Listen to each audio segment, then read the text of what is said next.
This is the Pound for Pound boxing show in association with Dirty South and Boxing Hub Community. I'm here with Ted, the big Cheeseman. How you doing, man? Yeah, all good, mate. You? Very well, thank you, man. Thanks for taking the time to join me today, man. Sorry. Hello? You there? You there, champ? Yeah. Sorry. Yeah. No, that's fine. So, I want to ask you, obviously, just going to go straight into it. Yeah. Obviously, you've got a massive fight coming up against JJ Metcalf, British super welterweight title, Saturday, 6th of March, Sky Sports box office on a Dillian Whyte, Povetkin 2 fight. I want to ask you, champ, how's camp going so far for that fight? Yeah, it's flying, to be honest. I've been in camp since the first lockdown, and not the first lockdown, the first when the lockdown started again in November. From November, sort of just been ticking over. Then obviously once we found out we was going into Perspers and had a fight, got straight into camp, and camp's going really well. As much as everyone says it all the time, everyone says, "Oh, you feel the best," but I do literally this time actually for a long while feel the best I felt, because it's sort of I've got over all the problems I had. I come back, I've got a win. The confidence is back. So as much as when I was training for the Egginton fight, I was feeling really good. When I was training for the Fitzgerald Conway fight, I was feeling really good. But you always sort of have that bit of resentment against boxing, because obviously when things don't go your way, you think, oh, I've had enough of this, I'm sick of it. You don't enjoy it as much. And then obviously since I got the win against Egginton, that buzz is back again. Now I'm a winner and I'm on a good roll again. So it's felt really good this camp, and everything's come together well. The things we worked on are going well, and I just feel everyone's going to see 2-3 times the fight you did on the fight camp show of me. This time a new version again. Yeah, I agree with that. I mean, I watched your fight against Sam Egginton. Fantastic fight. I saw a different side to you where you box, where sometimes I don't know, you like to engage in some fights and make it a bit of a slugfest. This one was a more articulate boxing style. The way you box very, very well from start to finish, and for me, deserve to win that fight hands down. Is that been a new thing you've worked on, a new approach you've been taking into fights? If you see, whilst I had my defeat against Garcia, I boxed Conway and I come forward the whole fight. Then I boxed Fitzgerald and I stayed on the back foot the whole fight, every round, you know what I mean? And the thing was mixing it when I needed to, do you know what I mean? So with the Egginton fight, I stayed on, like, I was boxing. But then as it got to the end, when it was a Fitzgerald fight, the last 3 rounds, I thought, look, to be honest, I've done enough. I don't want to push too hard and take any silly risks, because if anything happens, I think I've won the fight already. All I've got to do is stay on my feet. I never got the decision and I was gutted. And then when I done it against Egginton, I thought, right, look, I'm up, I'm a lead, like I'm ahead now, well ahead. I should, as long as I stay on my feet again, I should win. But it was sort of like I weren't leaving it to the judges to sort of go, all right, he started well, but he never really done much at the end. So when it started getting tough at the end, I sort of just bit down on my gumshoe and got on with it, because I thought I'm not being too careful, because last time I tried to be too careful, it never worked for me. And it's about mixing it, fighting when I need to fight and boxing when I need to fight, boxing when I need to box. And as long as I get them to the mix, the two, put the in the domestic level. Yeah, I mean, you've got, like I said, against Fitzgerald, you took a different approach. For me, you boxed very, very well in that fight. For me, it's a bit unlucky not to get a win out of that fight, because you boxed very well. Yeah, I was very impressed with the way you boxed. Some people are obviously calling for that rematch. So one day, hopefully, when you're past War Meet again, you can actually get that rematch, because that was a fantastic night and a fantastic fight. Yeah, definitely. All these fights are all there to be made. Obviously, my main focus is getting James Metcalf out of the way. I've got to beat James Metcalf first before I talk about any other fights. But I'm highly confident in doing that. But obviously, on paper, James Metcalf is a very hard test. But we're going to see how good he is when it comes to March 6th. Yeah.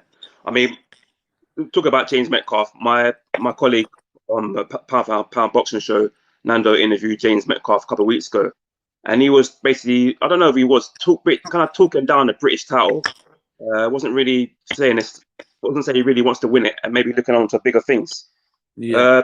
Does that give you more of an advantage going into this fight that you might probably want it more than he does?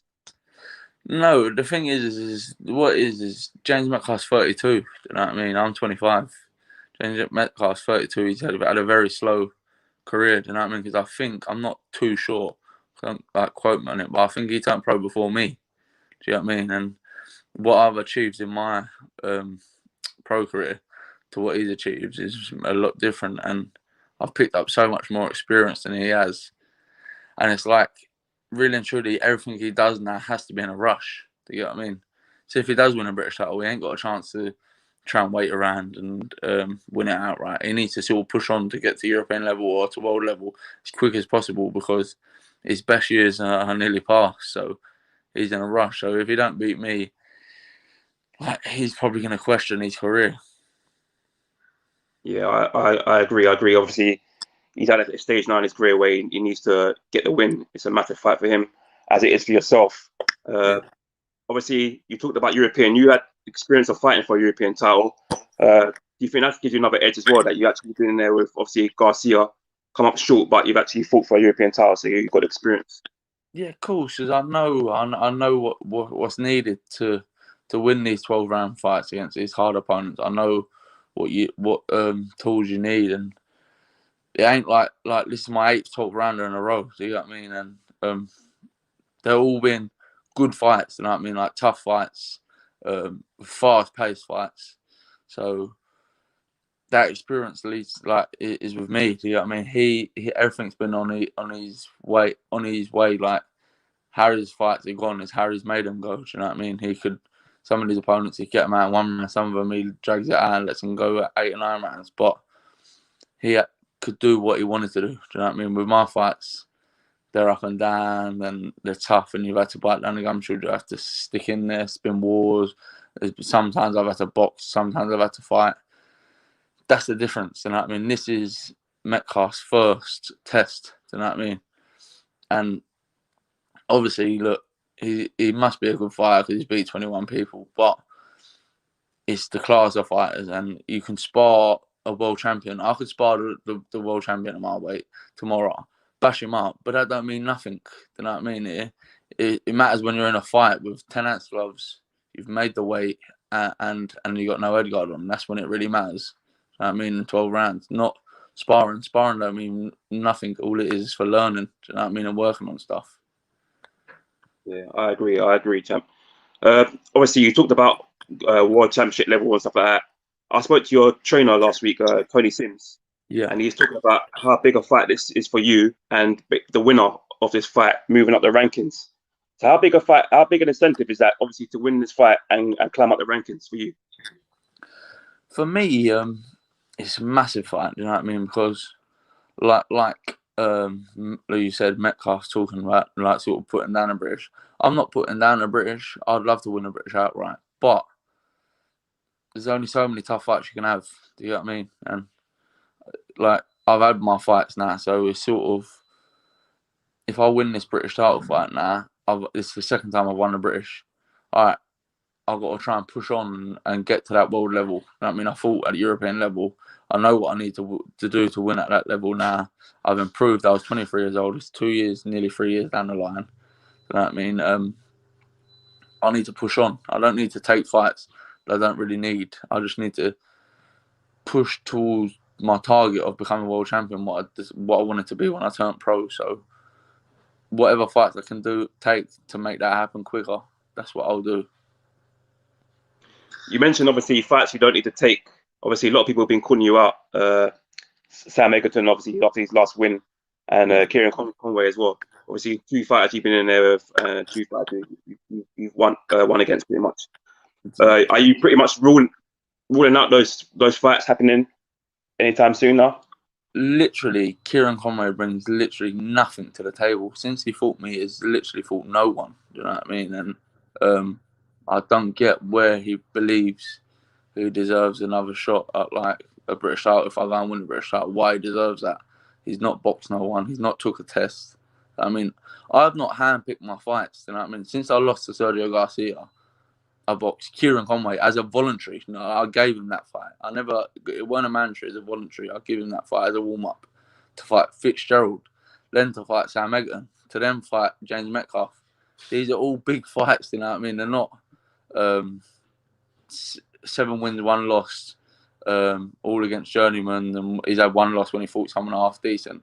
Got beat. Now, he's on paper, his record looks good. So I'll box him and beat him, and it looks like a good win. But it ain't really a good win. Who have you fought? No one. Do you know what I mean? Navid Mansouri, no disrespect to Navid Mansouri. I like him. I know him on a friend term.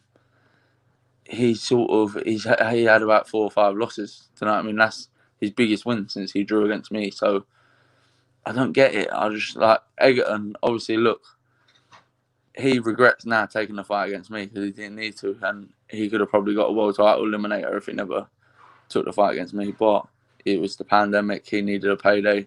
The fight arose, and he obviously thought he was going to win. I'll beat him. No one's just give me these fights. You know what I mean? I've pushed and tried and made these fights. You know what I mean? Fighters are believing they deserve stuff when they ain't actually earned it. Do you know what I mean? You got to earn your shot. Even like Anthony Fowler, like, look, they're great fights on paper. These are great for the fans. You know what I mean? Because everyone's talking. But what are they great for me? Because when I win a British and Commonwealth, it's the second time I've won the British. I'm Commonwealth champion as well. I'm be in the top 5 in the IBF. What do they bring to the table for me to risk all of that? Nothing. Do you know what I mean? Why don't they try? Why don't like Fowler fight Egginton or Kieran Conway fight Egginton or something like that? Like, why don't they take the risk and have them hard fights? I had 2 losses and a draw, and then when I fought Sam Egginton. I mean, I never had 3 wins, 15-0 record, and then took a risk. On the back of 2 losses and a draw, I stepped in and fought someone who's really tough. No, if you fight him 10 times, he's going to give you 10 hard fights, and proves that's why I had the balls and I had the guts and the bottle to get in there, and I'll fight anyone when it actually means something. And it was to push my career on to where it is now. I took that risk for that reason, to get my career to where I am now, and I'm back, and I've leapfrogged all over them people who thought they took over me, and now I'm back to the top of the domestic scene. Yeah, I agree. I mean, a fantastic win last time out. It's a massive fight. Obviously, fighting for the British title again. Obviously, you win this fight, you do climb up the rankings. You're probably going to be looking on to bigger fights coming your way. But are you actually ruling out? Obviously, there's been talk of Fowler v Fitzgerald too. Are you actually ruling out maybe fighting the winner of that fight? All right, look, I had my problems in boxing, yeah. So I was a gambling addict. When I come out and told everyone, I come out myself, told everyone. I went rehab, come out, yep, I'm back to normal, I'm back training, I'm back everything. Scott Fitzgerald's manager has said, Scott's back training, Scott's coming for a fight. Scott has not done a post in probably 8 months. Do you know what I mean? What actually tells you that Scott Fitzgerald is actually back? I mean, nothing. You know what I mean? And look, no disrespect to Scott. I hope that he is back and hope he has solved all his problems. But I know how hard it is to come back from them sort of problems. So, and 2, I see an interview where Scott comes out and you can see he looks healthy, see he looks like he's been training, and he says, I'm coming back.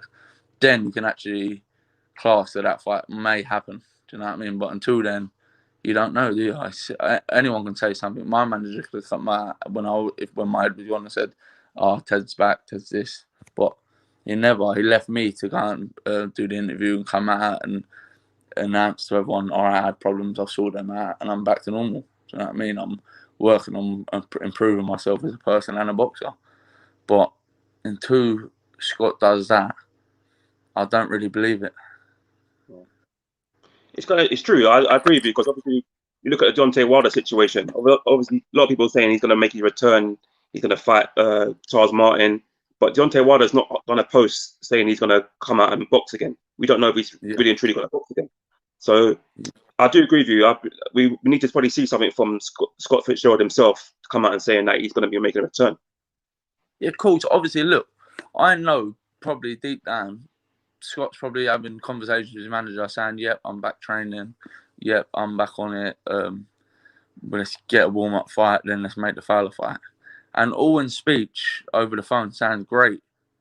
You know what I mean? But if he can't come out and do an interview, and probably they may think that he's not in the right state to do it at the moment. If you're not in the right state to do an interview, you're not definitely ain't going to be in the right state anytime soon to be having a fight. So I think everyone shouldn't put so much pressure on Scott having these fights in the rematch with Fowler. I think they should just let it happen and let him have time to actually heal and recover from whatever they're trying to recover him from. And then when he actually is ready, he will come out himself and do it. And that's when I will, like I said, that's when I will believe it. And until then, it sounds great, but I don't know. Will it happen? Right now, it's 100% 50-50. So you can't really go on that. And to be honest, for me, I beat Conway and I beat Fitzgerald, like I said earlier. So to go and then beat Sam Egginton, to then go to fight James Metcalf, another 21-0 fighter, when I beat James Metcalf, I've well pushed past all of them, and now it's time for them to take the risk. And hopefully I'll be getting a final eliminator for a world title. Yeah, I mean, that'd be massive. Obviously, I spoke to Tony about that. That is the plan for you and some of your stablemates now, is to have a fight for eliminators and push on for world honours.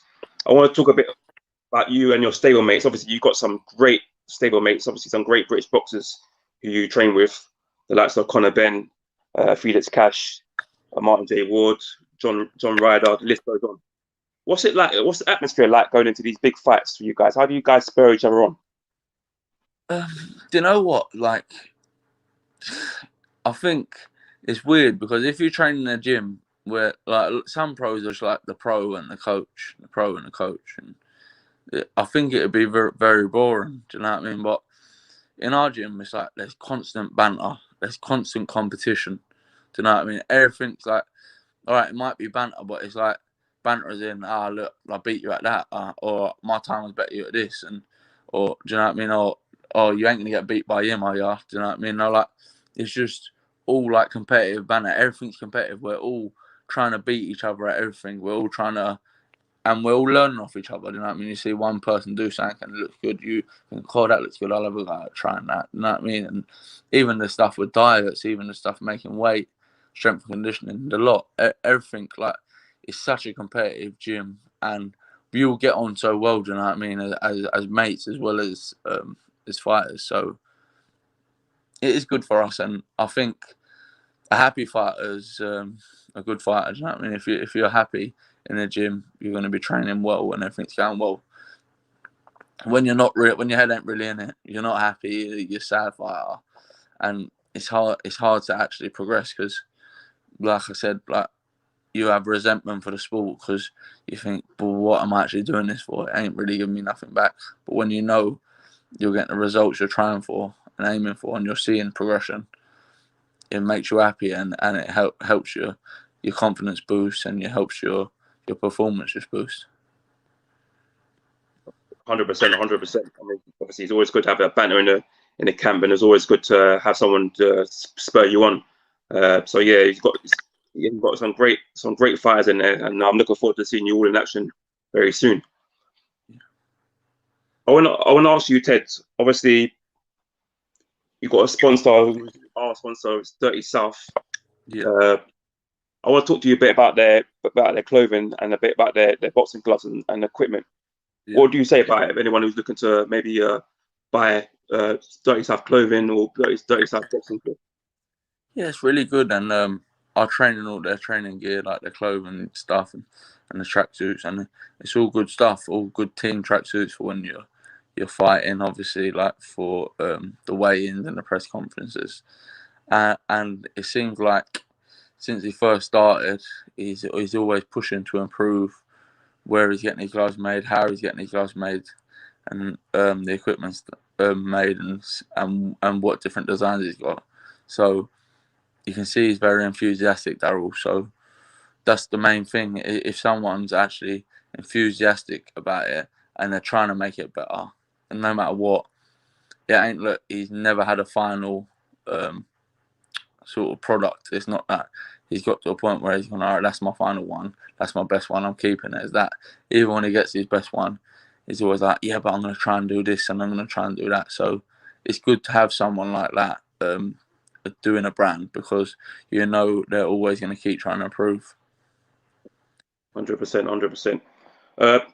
I want to ask you, obviously, there's been talk, obviously, of Liam Beefy Smith making a return soon to fight. And obviously, there's been talk of maybe one day you two coming together and having a fight. Is that, obviously, if he does go on to win a world title, is that a fight you'll be looking to make? Obviously, if you get past the next opponent. Listen, Liam Smith's a very good fighter. He's a very experienced fighter. He's been a former world champion. And obviously, it would be great to go and fight Liam Smith, do you know what I mean? Especially if he had a world title. So you just always, like I said earlier, you're pushing on. You always got to try and push on and push things. Like, see, you probably spoke to Liam Smith. He probably wouldn't care about fighting someone like me because I'm on the up. Do you know what I mean? I'm like not where he's at, but I'm trying to get where he is. The same way as all the people calling me out and trying to fight me. But sometimes, obviously, like you say, it's the risk and reward. And with us both being promoted by Eddie, if the risk and reward was worth it for him, I probably reckon the fight could be made, and it'd be a great fight because we've both got a great clash of styles that would gel together. So, and then we'd see who the better person is on the night. But he seems a good fighter.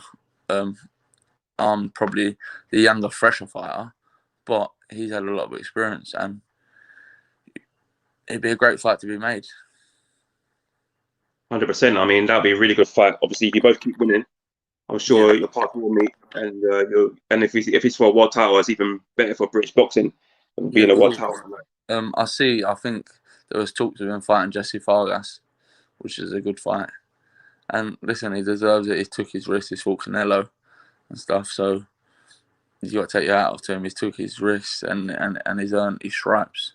So it'd be great to get an opportunity to fight someone of the caliber of Liam Smith. 100%, 100%. I want to ask you another two questions before I let you go, champ. You got a big fight. Obviously, you're fighting on the card for this fight, which is Povetkin Whyte 2. I want to ask you, how do you see this one going? Obviously, Dillian come up short in the first fight, was stopped. Obviously, this fight was pushed back from last year because of the pandemic and obviously the coronavirus, which Povetkin sustained. How do you see this fight going this time? Can you see Dillian getting a win this time? I don't know. It's a very tough fight. You know what I mean? I think only the really best at heavyweight beat Povetkin. He's a very good fighter. I mean, obviously Dillian had him beat last time, but got caught with that shot. But I think maybe he has to just be a bit more wary earlier on. If he hurts him, jump on him straight away. You know what I mean? And get him out of there.